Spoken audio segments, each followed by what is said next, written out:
भूर्भुवः स्वः तत्सवितुर्वरेण्यं भर्गो देवस्य धीमहि धियो यो नः प्रचोदयात्। ओम।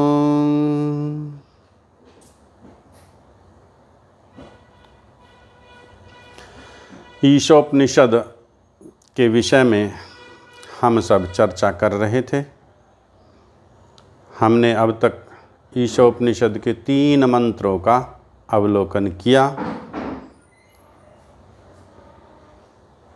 प्रथम मंत्र में परमेश्वर की सर्वव्यापकता को हमने जाना। ईश्वर इस सृष्टि के कण कण में विद्यमान है। ईशावास्यमिदं सर्वं यत्किंच जगत्याम जगत् तेन त्यक्तेन भुंजीथा मा गृधा कस्य स्विद्धनम्। किसी दूसरे के धन का हम लालच ना करें, लोभ ना करें। कुर्वन्यवेहि कर्माणि जिजीविक्षेत् क्षतं समः। और 100 वर्षों तक भी हम अपने परिश्रम पुरुषार्थ से धन कमाते हुए जिए, परिश्रम पुरुषार्थ करते हुए जिए, दूसरों के धन की इच्छा ना करें। और यदि ऐसा हम करते हैं, परिश्रम पुरुषार्थ नहीं करते हैं, जो हमारा अभिष्ट है उसकी प्राप्ति के लिए हम परिश्रम नहीं करते हैं, पुरुषार्थ नहीं करते हैं, तप नहीं करते हैं, तब कहते हैं असूर्य नाम ते लोका अंधेन तमसा वृता। जब इस आत्मा का हम हनन करते हैं, इस आत्मा का हम नाश करते हैं, अर्थात ईश्वर की आज्ञा के विपरीत आचरण करते हैं। ईश्वर ने कहा कुछ, हम करने लगे कुछ। हम मनुष्य के शरीर में आए थे ईश्वर की प्राप्ति करने के लिए। हम सांसारिक वस्तुओं को एकत्रित करने में ही पूरा जीवन निकाल दिया। विद्या प्राप्ति के लिए उपाय नहीं किया, उपासना की नहीं, ईश्वर को ठीक ठीक जाना नहीं। हम पत्थरों में सिर मारते रहे, हम तीर्थ स्थलों की यात्रा करते रहे, तीर्थ के महत्व को जाना नहीं, तीर्थ के अर्थ को जाना नहीं, आत्मा के विरुद्ध आचरण किया सारा। जो आत्मा का आत्मा, मनुष्य का आत्मा सत्यासत्य को जानने हारा है, लेकिन परिश्रम ही नहीं किया, पुरुषार्थ ही नहीं किया, तो कहाँ से जानेंगे। इसलिए इसको कहते हैं आत्मा का नाश। वास्तव में आत्मा का नाश नहीं किया जा सकता। आत्मा अजर अमर अविनाशी है, इसका कभी किसी काल में विनाश होता ही नहीं। नैनम छिंदन्ति शस्त्राणि नैनम दहति पावकः न चैनम क्लेदयन्त्यापो न शोषयति मारुतः। यह तो अग्नि में नहीं जलती, अस्त्र शस्त्र से आप इसको काट नहीं सकते, फिर नाश किस प्रकार किया गया। यहाँ पर हमें यह देखना होगा, जो हम परस्पर वार्तालाप करते हैं, जो भी हम शब्द बोलते हैं, इस शब्द की 3 प्रकार की शक्तियाँ होती हैं। अभिधा, लक्षणा और व्यंजना। 3 प्रकार की शब्द की शक्ति होती है। उस 3 प्रकार की शक्तियों से शब्द कार्य करता है। अब हम कौन सा शब्द किस परिस्थिति में प्रयोग कर रहे हैं, ये सामने वाले को समझना होता है। हमें भी समझना है कि दूसरा क्या कह रहा है, वहाँ पर हम कौन सा अर्थ लगाएंगे। सत्यार्थ प्रकाश के भूमिका में महर्षि स्वामी दयानंद सरस्वती जी ने स्पष्ट लिखा है, वक्ता की योग्यता, आकांक्षा, आसक्ति और तात्पर्य, इन चारों का जब हम ठीक ठीक समझ लेंगे तभी हम उसके अर्थ को समझ पाएंगे। वक्ता क्या कहना चाहता है, इस वाक्य का क्या अर्थ है, इस शब्द का क्या अर्थ है। अब शब्द शक्ति कौन सी कार्य कर रही है, अभिधा है, लक्षणा है, व्यंजना है, ये सब हमको देखना है।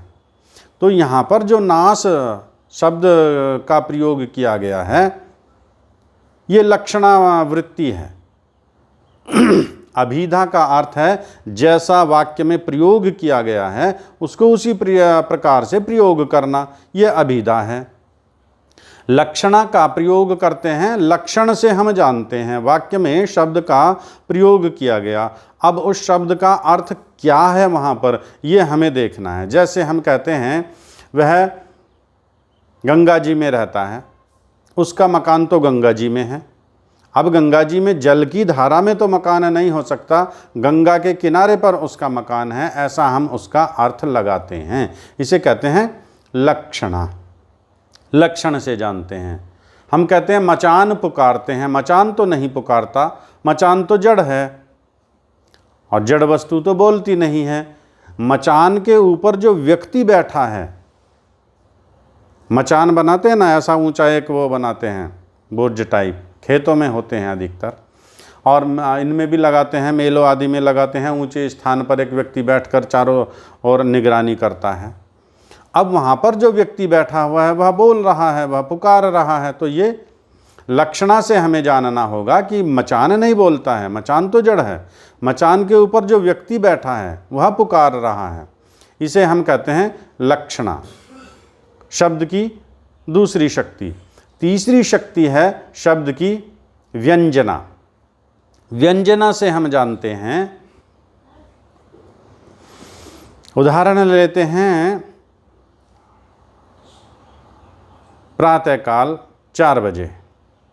अब प्रातःकाल 4 बजे एक परिवार के सदस्य हैं, जो बच्चे हैं, विद्यार्थी हैं, वो प्रातः 4 बजे उठ करके अपना स्वाध्याय आदि करते हैं।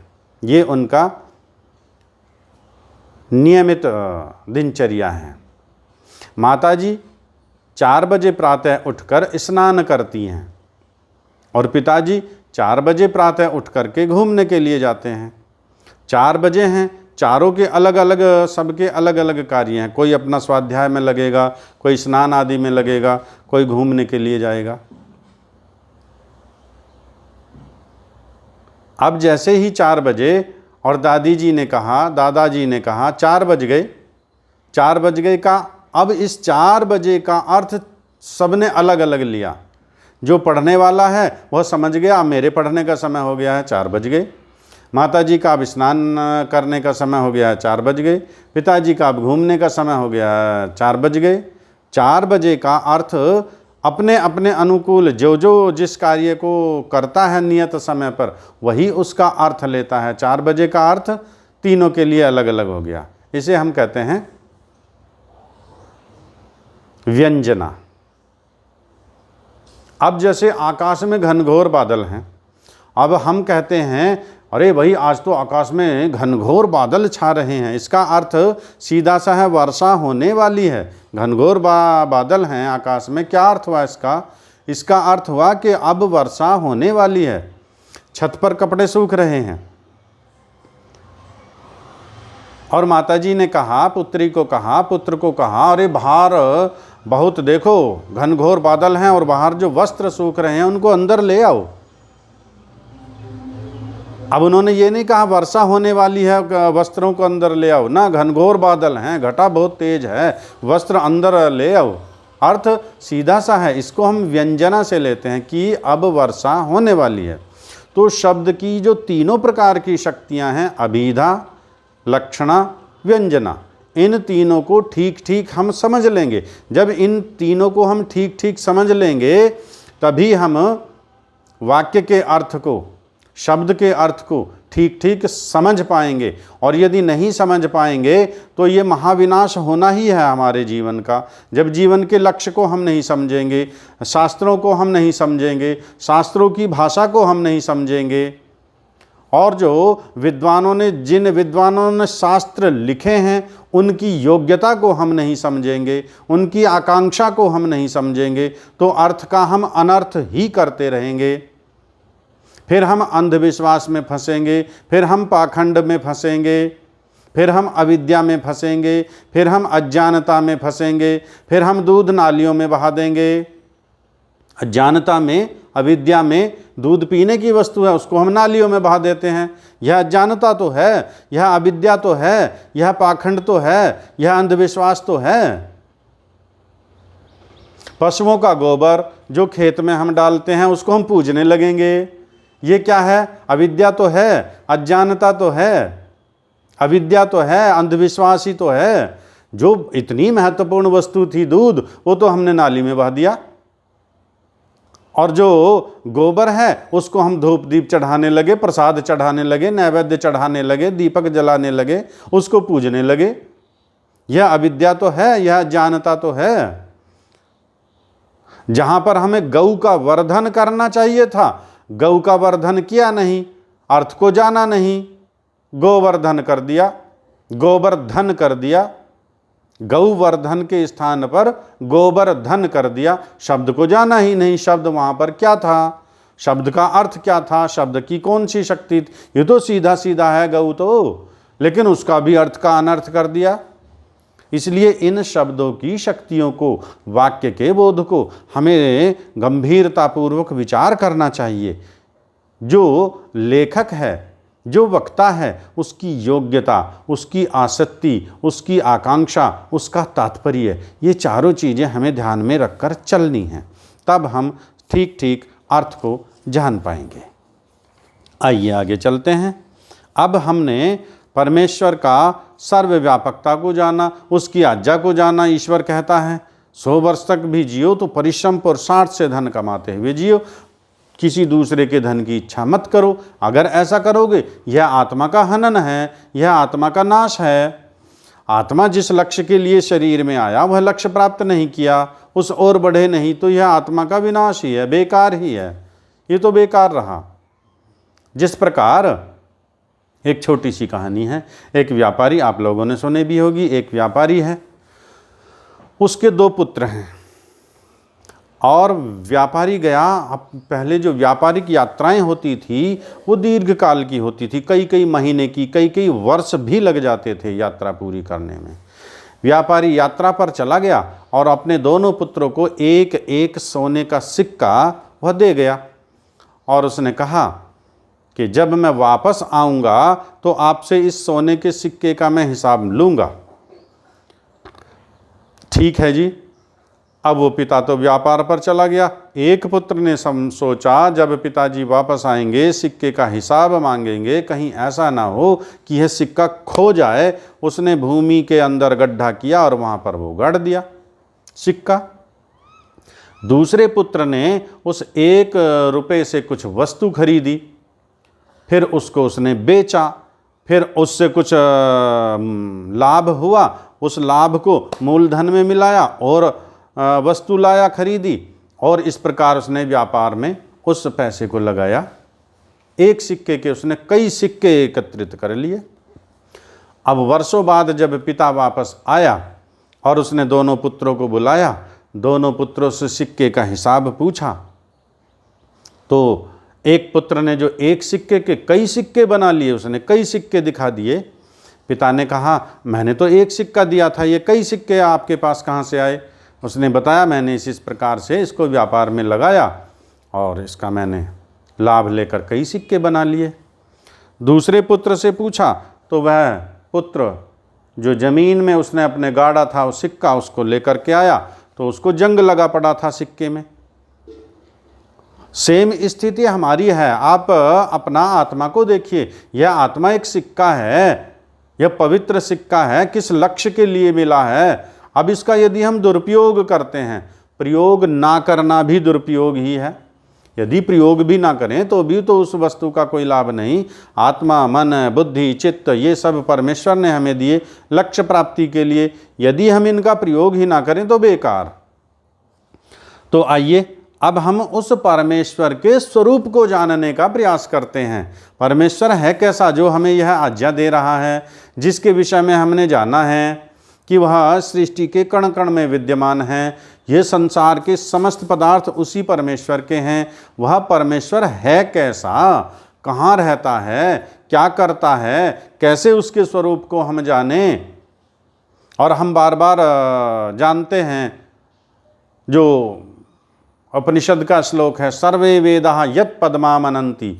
सारे वेद, दर्शन, उपनिषद, सारा आर्ष साहित्य जिस परमेश्वर की उपासना करता है, जिस परमेश्वर का वर्णन करता है, जिस परमेश्वर के गुणगान करता है, उसी परमेश्वर को हम जाने। आर्ष साहित्य आप कोई सा भी उठा लीजिए, दर्शन ले लो, उपनिषद ले लो, वेद ले लो, वेदांग ले लो, वहीं पर परमेश्वर का आपको पता चल जाएगा। उन्हीं शास्त्रों में परमेश्वर के गुण कर्म स्वभाव का आपको वर्णन मिल जाएगा। यहाँ पर भी वही दिया हुआ है। अब देखते हैं परमेश्वर कैसा है। चौथा श्लोक, चौथा मंत्र। अनेजदेकम मनसो जवीयो नैनद देवा आप्नुवन् पूर्वम् अर्षत तद्भावतो ज्ञानक्येति तिष्ठत् तस्मिन्नपो मातरिश्वा दधाति। अनेजत, अनेजत कहते हैं कंपन न करने वाला, हिलने डुलने वाला नहीं, स्थिर है। भय न खाने वाला, डरना वाला नहीं है, अभय है। आर्य समाज का दूसरा नियम, वहाँ पर ईश्वर का नाम दिया हुआ है अभय, वह अभय है और सबको अभय प्रदान करने वाला है। तो ईश्वर कैसा है? कांपता नहीं है, डरता नहीं है। एक तो डर से कांपना होता है, एक गति में कांपना होता है। स्प्रिंग लीजिए, स्प्रिंग को आप सिकोड़ लीजिए, छोड़ दीजिए, तुरंत फैल जाएगा। सिकोड़ दिया, छोड़ दिया, तुरंत फैल जाएगा। अब ये जो सिकोड़ दिया है, इसके ऊपर का स्थान आप गैप समाप्त कर दीजिए और छोड़ दीजिए। अब कैसे फैलेगा? जगह ही नहीं है फैलने के लिए। जब जगह होगी फैलने के लिए तभी वो फैलेगा, तभी वह कंपन करेगा। इस कंपन को यहाँ पर हम इसी प्रकार समझेंगे। परमेश्वर में कंपन नहीं, परमेश्वर में भय डर नहीं। कंपन का अर्थ यहाँ पर गति, परमेश्वर में गति नहीं है। और हमने तो मनसा परिक्रमा के मंत्रों में हम रोज पढ़ते हैं, जहाँ जहाँ जाता हूँ मुझसे पहले परमेश्वर पाता है, मुझसे पहले वह विद्यमान रहता है, मुझसे पहले विराजमान रहता है। इसका मतलब तो उसकी गति तो मुझसे भी ज़्यादा तेज है, मन की गति से भी ज़्यादा तेज है। मन को अंतरिक्ष में हम ले जा कर के देखते हैं, हमसे पूर्व ही परमेश्वर वहाँ हमें मिलता है। मन को हम द्युलोक में ले जा कर के देखते हैं, हमसे पूर्व ही परमेश्वर वहाँ पर मिलता है। इसका क्या तात्पर्य? अर्थात परमेश्वर की गति हमसे कई गुना अधिक। लेकिन यहाँ पर कह रहे हैं कि वह गति नहीं करता। गति क्यों नहीं करता? आप सब लोग समझ गए होंगे, क्योंकि वह सर्वव्यापक है, वह सर्वत्र व्यापक है। तो गति कहाँ करेगा? ऐसा कोई स्थान ही नहीं जहाँ पर परमेश्वर ना हो, फिर गति कहाँ करेगा? वह गति करने के लिए स्थान ही नहीं है। ईश्वर से खाली कोई जगह है ही नहीं। ये जो पूरी सृष्टि, यह जो पूरा ब्रह्मांड, यह सब कुछ ईश्वर में, यहीं तक ईश्वर नहीं, यह तो केवल पादस्य विश्वाभूतानि त्रिपादस्य अमृतादिवे। ये जो पूरा ब्रह्मांड है, यह जो पूरी सृष्टि है, यह तो ईश्वर के 1/4 भाग में है। 3/4 भाग तो अभी जहाँ पर प्रकृति नहीं है, ईश्वर तो वहाँ भी है। तो ईश्वर के लिए कोई स्थान ही ऐसा शेष नहीं जहाँ पर वह गति कर सके। अर्थात वह सर्वव्यापक है, उसे गति करने की आवश्यकता ही नहीं है। इसलिए कहा अनेजत, एकम अद्वितीय, एक ही है वह, अपने जैसा एक ही है, उसके जैसा दूसरा है ही नहीं। न ज्ञान में, न बुद्धि में, न विद्या में, न सामर्थ्य में उसके जैसा दूसरा कोई है ही नहीं। मन सह, मन से, जवीयः, अधिक वेगवान, मन से भी अधिक वेगवान है। इसीलिए तो जब हम द्युलोक पर ले जाकर मन को देखते हैं, पूर्व की दिशा में मन को ले जाकर देखते हैं, पश्चिम दिशा में मन को ले जाकर देखते हैं, हमारे पहुँचने के पूर्व ही परमेश्वर विद्यमान रहता है। इसलिए वह मन की गति से भी हजारों, लाखों, करोड़ों गुना तेज गति करने वाला कहा गया है। वास्तव में गति है नहीं परमेश्वर में। ना, नहीं, एनत, इस मन को भी पीछे छोड़ने वाले को, देवहा, प्रकाश करने वाली इंद्रियां। देवहा यहाँ पर इंद्रियों को कहा जो प्रकाशित करने वाली हैं। आँख रूप को प्रकाशित करती है, कान शब्द को प्रकाशित करता है, नासिका गंध को प्रकाशित करती है। तत् वह धावतः, दौड़ते हुए, अन्यान, औरों को, अत्येति, पीछे छोड़कर आगे पहुँचने वाला है। इतनी तेज गति है परमेश्वर की। पहले कह रहे हैं कि उसके अंदर गति नहीं है, अब कह रहे हैं वह उसकी इतनी तेज गति है, जो भी उसके साथ दौड़ेगा। आप देखिए, दक्षिण दिशा में ले जाइए मन को, अब क्यों ले जा रहे हैं मन में? दक्षिण दिशा में देखते हैं वहां पर क्या है। आपने देखा जैसे आपका मन दक्षिण दिशा में पहुंचेगा, अरे ईश्वरीय परम ऐश्वर्यशाली इंद्र के रूप में मुझसे पूर्व ही दक्षिण दिशा में पहुंच गया। अर्थात अब मन चला ईश्वर को देखने के लिए, तो जो मन चला, मन को पीछे छोड़ दिया ईश्वर ने अपनी गति से। जो भी इसके साथ गति करने वाला है उसको पीछे छोड़ने वाला, अर्थात उससे कई हजार लाखों करोड़ों गुना उसकी गति अधिक है। और गति अधिक होने का मतलब अभी जो हम पिछले मंत्र में चर्चा कर रहे थे ना, वहाँ पर अभिधा, व्यंजना, लक्षणा, तीनों प्रकार की शब्द शक्तियों को देखना पड़ेगा। तो यहाँ पर शब्द शक्ति यही बता रही है कि तेज दौड़ने का मतलब कि वह गति नहीं करता परमेश्वर, वह सर्वव्यापक है, वह पूर्व से ही वहाँ पर विद्यमान रहता है।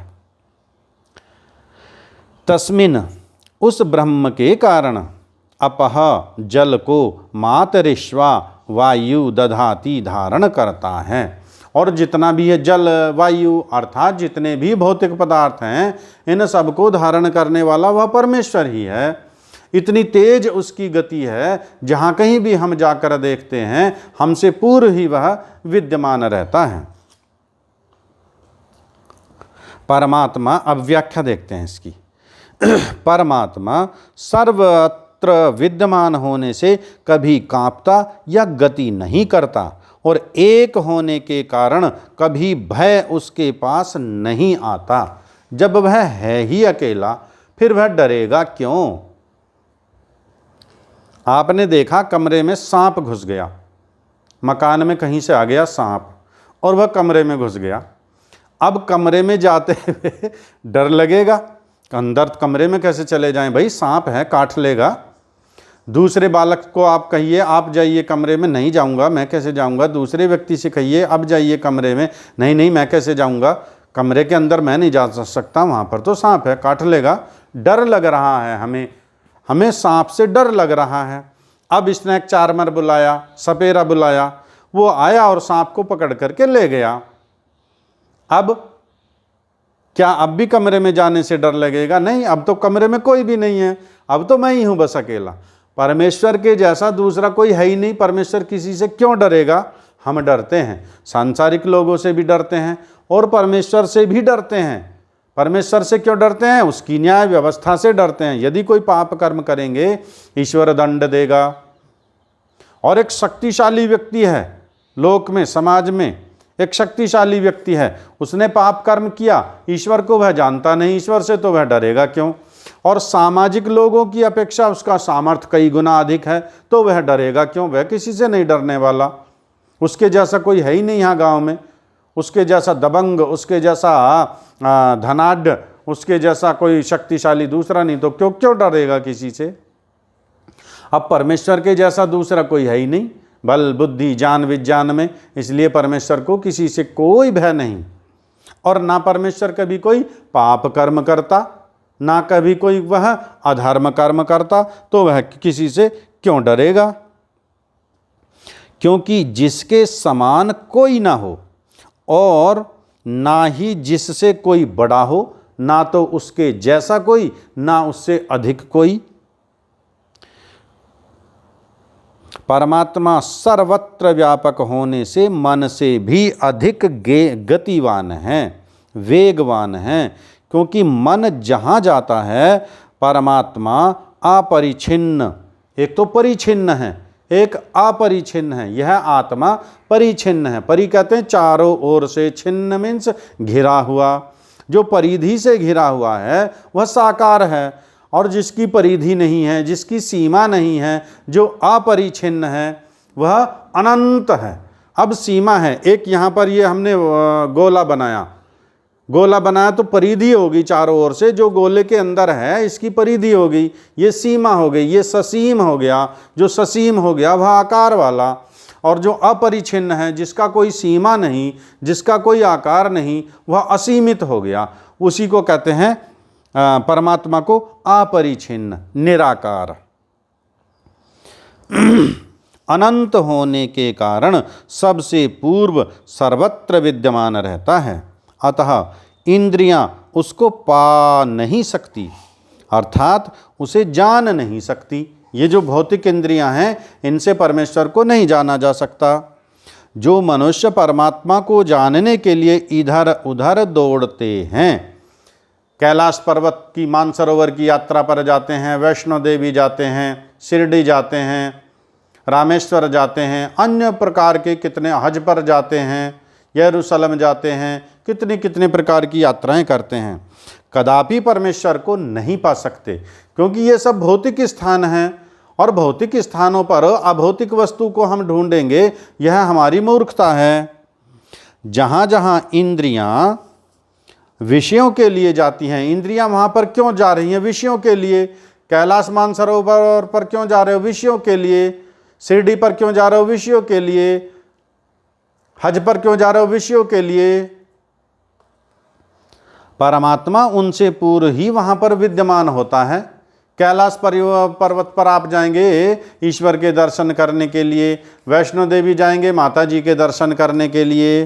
दर्शन किससे करेंगे? आँखों से। आँखों से दर्शन किसका करेंगे? भौतिक पदार्थों का। माता जी कैसी हैं? माता कैसी है? देवी है, सबका प्रकाशक, सबको प्रकाशित करने वाला, सबको शरीर देने वाला, सबको मन बुद्धि ज्ञानेंद्रियां स्थूल सूक्ष्म शरीर देकर प्रकाशित करने वाला, वह देवी है। उस देवी को हमने वहाँ पर पाना नहीं है, क्योंकि वह देवी तो सर्वव्यापक है और वह देवी आँखों का विषय नहीं है, इंद्रियों का विषय नहीं है। इसलिए परमेश्वर को जानने में हम भूल करते हैं, हम त्रुटि करते हैं, इसलिए हम ईश्वर को जान नहीं पाते, उसके नामों को हम जान नहीं पाते।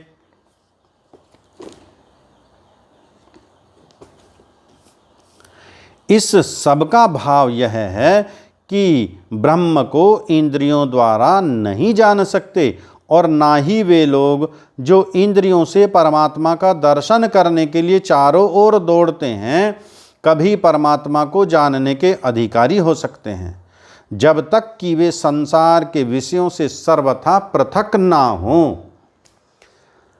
अब हम वैष्णो देवी की यात्रा करने के लिए जा रहे हैं। क्यों? क्योंकि माता जी का दर्शन करना है। माँ कैलाश मानसरोवर की यात्रा करनी है। अब वहाँ पर बर्फ़ के टीले को देख करके हम प्रसन्न हो जाते हैं, ये शिव जी हैं। शिव जी भौतिक आकार वाले नहीं हैं, वह तो बर्फ़ है, बर्फ़ ही रहेगा, वो पिघलता रहेगा, बनता रहेगा, पिघलता रहेगा, बनता रहेगा, तो प्रक्रिया है। रामेश्वर जाते हैं, काशी जाते हैं, मथुरा जाते हैं, वृंदावन जाते हैं, परिक्रमा करते हैं। यह सब क्या है? इन नेत्रों से आप किसे प्राप्त करना चाहते हो? परमेश्वर को देखना चाहते हो, ईश्वर को देखना चाहते हो। ईश्वर इंद्रियों का विषय ही नहीं है।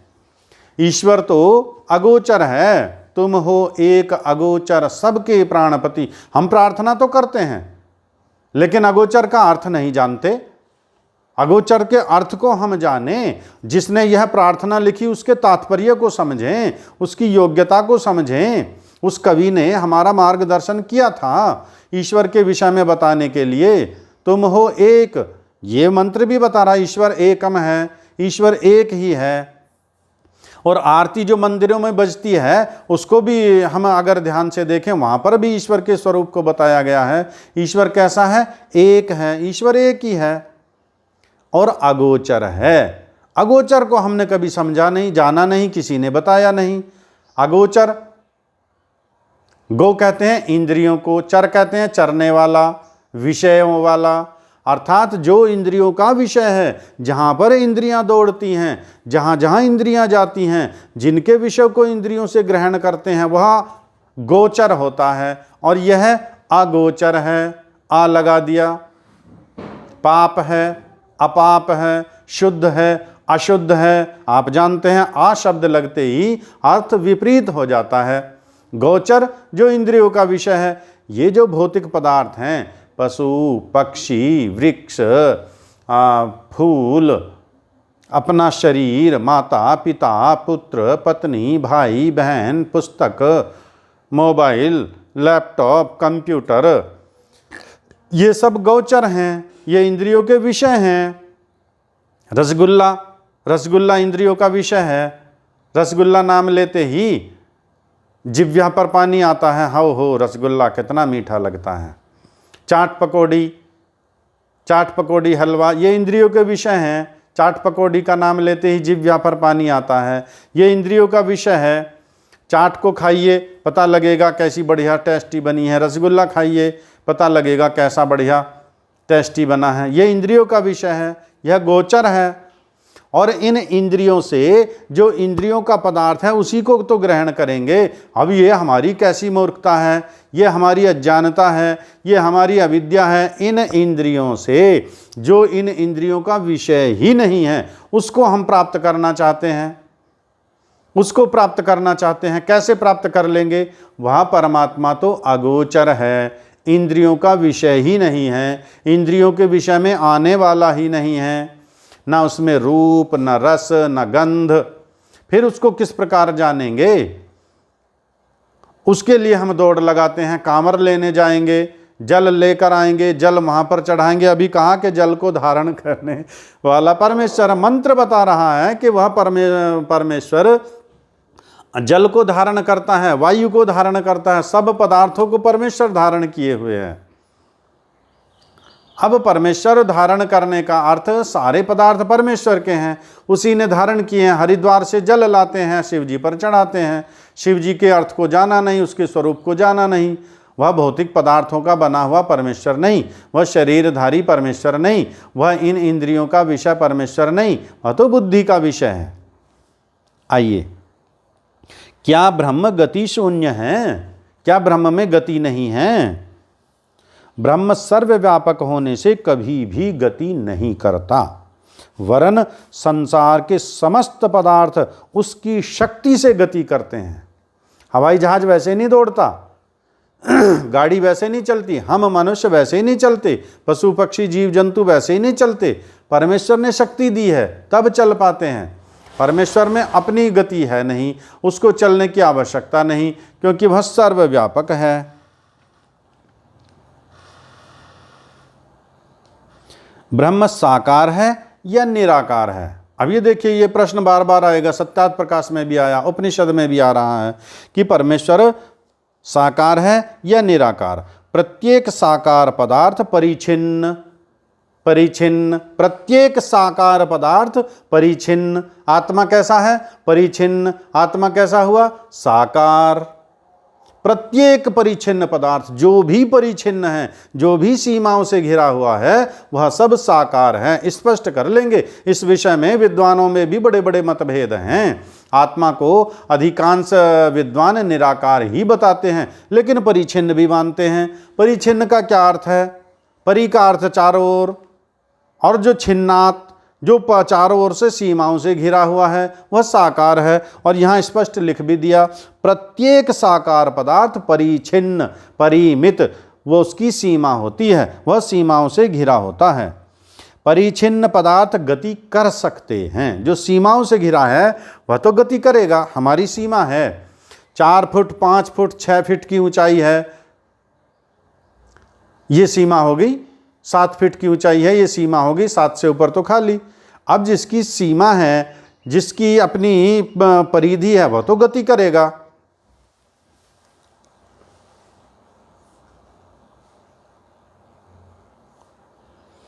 मंत्रों में कहा गया है कि ब्रह्म सर्वव्यापक होने से गति आदि से रहित है, अतः वह साकार नहीं हो सकता। जब उसमें गति नहीं, साकार नहीं। जब वह सीमाओं से घिरा नहीं, साकार नहीं, इसलिए वह निराकार है। उसको शास्त्रों में निराकार ही वर्णित किया गया है। ब्रह्म के निराकार होने में कोई युक्ति नहीं। अब प्रश्न है ये कि वह आप तो निराकार बता रहे हो, लेकिन तर्क से तो नहीं लगता कि ब्रह्म निराकार है। आकार वाले पदार्थ ही कार्य कर सकते हैं, जिसमें आकार ही नहीं वह कार्य कैसे करेगा? ब्रह्म चूंकि सृष्टि की रचना आदि कार्य करता है, इस वास्ते वह किसी तरह भी निर्गुण या निराकार नहीं हो सकता। अगर शरीरधारी नहीं है तो सृष्टि का निर्माण किस प्रकार करेगा? कंस का वध किस प्रकार करेगा? रावण का वध किस प्रकार करेगा? दुष्टों का वध किस प्रकार करेगा? सज्जनों की रक्षा किस प्रकार करेगा? अनेकों प्रश्न इस प्रकार उठते हैं। आप चिंतन कीजिए, विचार कीजिए। उत्तर: आकार जाति सामान्य का चिन्ह है। आकार किसका चिन्ह? जाति का। जाति इसको नहीं कहेंगे हम, ये त्यागी, ब्राह्मण, चमार, नाई, सोनार, ये जातियां नहीं। जाति एक वर्ग को यहां पर लिया गया। जैसे मनुष्य है, ये एक जाति, पशु पक्षी हैं, ये एक जाति, वृक्ष हैं, ये एक जाति। अब इनका आकार होता है। मनुष्य कैसा होता है? मनुष्य का निबंध लिखिए। गाय का निबंध लिखवाते थे प्राइमरी में बच्चों से, हाथी का निबंध लिखवाते थे बच्चों से। हाथी की लंबी सूंड होती है, पूंछ होती है, 4 पैर होते हैं, बड़े बड़े कान होते हैं। गाय के 4 थन होते हैं, सींग होते हैं, दूध देती है। ये निबंध लिख रहे हैं, उसके विषय में हम चर्चा कर रहे हैं। ये सब क्या है? साकार के लक्षण हैं। ये एक जाति। अब जब गाय का निबंध हमने लिखा तो एक विशेष गाय का निबंध नहीं लिखा, गाय जाति का वर्णन आ गया। 4 थन एक गाय के नहीं होते, 2 सींग एक गाय के नहीं होते, लंबी पूंछ एक गाय से नहीं होती। गाय मीठा दूध देती है, एक गाय विशेष के विषय में बात नहीं कर रहे, गाय जाति के विषय में बात कर रहे हैं। कुत्ता जाति के विषय में बात कर रहे हैं, हाथी जाति के विषय में बात कर रहे हैं, मनुष्य जाति के विषय में बात कर रहे हैं। जब जाति नहीं है तब जाति का चिन्ह, लिंग, लिंग का अर्थ चिन्ह, आकार भी नहीं है। और यह आवश्यक नहीं कि प्रत्येक सगुण पदार्थ साकार भी हो, क्योंकि गुण तो साकार निराकार दोनों प्रकार के पदार्थों में रह सकते हैं। ईश्वर निराकार है, ईश्वर के अंदर कितने जितने गुण ईश्वर के अंदर हैं इतने तो दूसरों के अंदर हैं ही नहीं। प्रश्न, कोई निराकार वस्तु कार्य करती हुई नहीं दिखती, अतः निराकार ब्रह्म का जगत उत्पन्न करना असंभव है। चलो अब मान लिया कि ईश्वर निराकार ही है। अब इन्होंने तर्कों से मान लिया, प्रमाणों से मान लिया, लेकिन अब दूसरा प्रश्न उठाते हैं। चलो मान लिया कि ईश्वर निराकार है, लेकिन कोई भी निराकार वस्तु कार्य नहीं कर सकती, किसी वस्तु का निर्माण नहीं कर सकती। इसलिए यदि आप ईश्वर को निराकार मानोगे तो फिर ये मानो कि ये ब्रह्मांड की रचना ईश्वर ने नहीं की, इस सृष्टि की रचना ईश्वर ने नहीं की, क्योंकि निराकार वस्तु निर्माण कैसे करेगी? ये प्रश्न आपके समक्ष भी आएंगे जब आप एक दूसरे से चर्चा परिचर्चा करेंगे, एक दूसरे को समझाएंगे। इसी प्रकार के प्रश्न उठाते हैं लोग, तो उनके उत्तर हम किस प्रकार हल करें, किस प्रकार उनको संतोषजनक उत्तर दें, जिससे कि वह संतुष्ट हो, ना कि चुप हो। चुप होना अलग चीज़ और संतुष्ट होना दूसरी चीज़। चुप तो आप बड़े हैं इसलिए भी वो हो गए, आपके सामने जब वो ज़्यादा नहीं बोलना चाहते, लेकिन संतुष्ट नहीं हुए। आपके उत्तर से दूसरा संतुष्ट होना चाहिए, उसके लिए आपके पास में उचित तर्क और प्रमाण हो, शास्त्रों के प्रमाण हो और तर्क हो, तो दूसरे को आप समझा सकेंगे।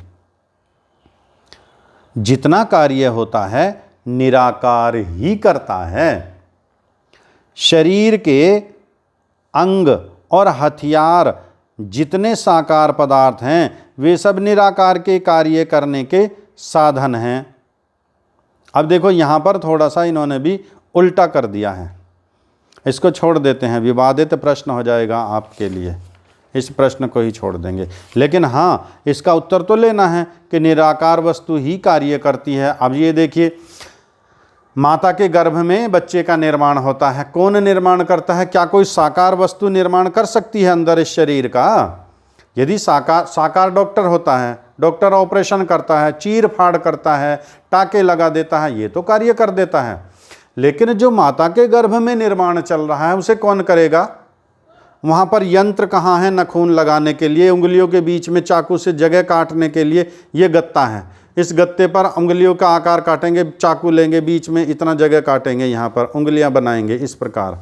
लेकिन अब वहाँ शरीर के अंदर तो चाकू नहीं, वहाँ तो उस्तरा नहीं, वहाँ तो कुछ सिलने के लिए सुई धागा नहीं। कौन निर्माण करता है?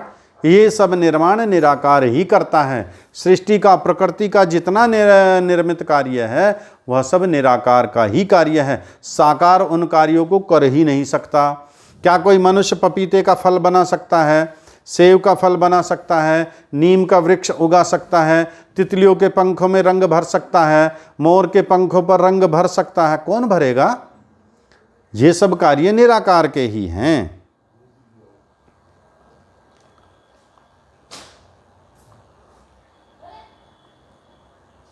इसलिए हम ये स्पष्ट